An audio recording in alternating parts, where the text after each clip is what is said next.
when you really sit back at your life and you are in that dark room and you're looking at where you started from and you tell yourself, God, dog, man, my mom is this way, my soon-to-be stepdad got murdered, I can't read and write to save my soul, I've lied about it to everybody, I've cheated on all these tests. My God, man. And then you put a goal in your mind.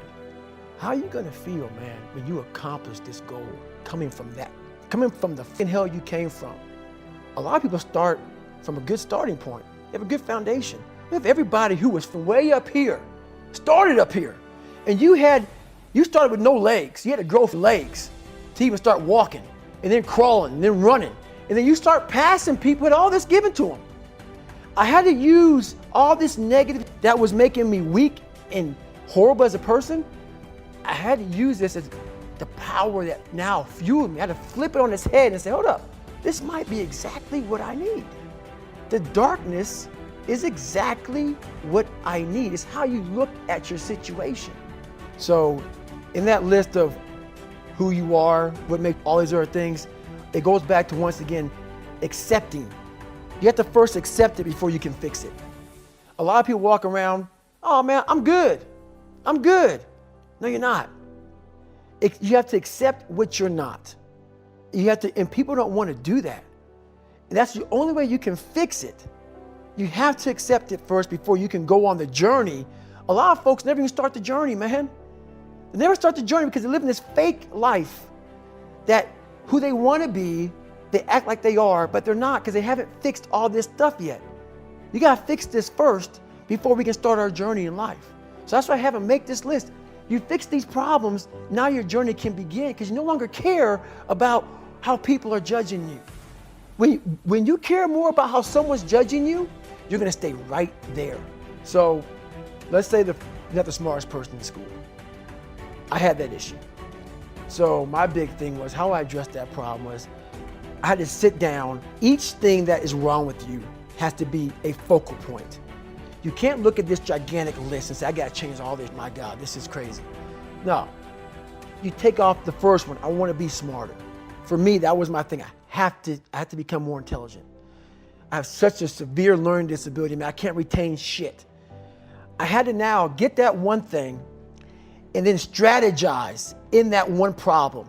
How can I do this?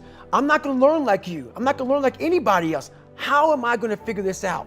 So I then figured out, okay, where are my strengths here? Where are my weaknesses in learning?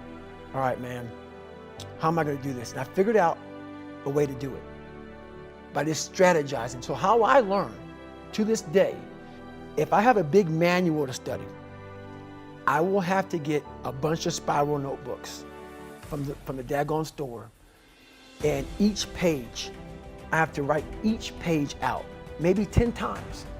So there was a 1,000-page dive manual that I got 18 months before I went to dive school. Most people, I'm not smart, I'm gonna go see if I can pass this test. I realized, hang on a second, I'm not smart. How can I get past this? How can I get through this obstacle? I need to acquire this book 18 months in advance because it could take me 18 months to write down each page over and over again to then put it to memory.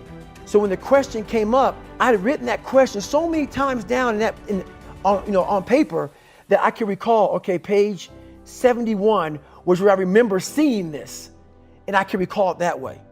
And that's how I did it. So you got to strategize on each problem you have in life. Slowly break down that problem. Don't think about all the problems you have, just one at a time. And before you know it, you fix all these problems, but you cannot focus on all of them. Just on the one thing at a time. Mediocrity is everywhere right now. And we're all trying to find an easy way out. And we're judging ourselves. Let's say there's 10 people in this room and we're all mediocre. But I'm the best of the mediocre people. I now think I'm great. I'm great. We surround ourselves around people that make us feel great. They tell us what we want to hear. The second we put ourselves amongst the uncommon people, we don't like that feeling, that challenging feeling of that person who's waking up at 3:30 in the morning and say, hey, put your shit on, we're going for a run. We don't like that challenge. We like that person who says, hey, you know what, man, I don't feel good today, man. And they say, oh, it's okay, brother. We'll take a day off, man. We'll get a pizza and shit, watch the game. We like that. We love that feeling. Why? Because you understand, man, we're good, bro. We don't want like this. Hey, man, no, bro. Sit on, man. Stop being a punk. We don't want that in our lives. We don't want that person who's constantly challenging our weaknesses. We want that person who's constantly, making us feel nice and good and secure in ours. That's the mediocrity of life. We want to be the best amongst the average people. People wonder, how do you stay hungry all the time? Because after I accomplish something, I don't sit back like a lot of guys who graduate buds, graduate this, graduate that. They get comfortable. They wonder why I'm getting weak, man. I don't know, I lost my edge. What's going on? Because once you hit the top mountain, guess what happened? I'm good. I'm good, so you wonder why you're falling down now. Because once you reach the top of the mountain, you got to build up another one. That's mediocrity.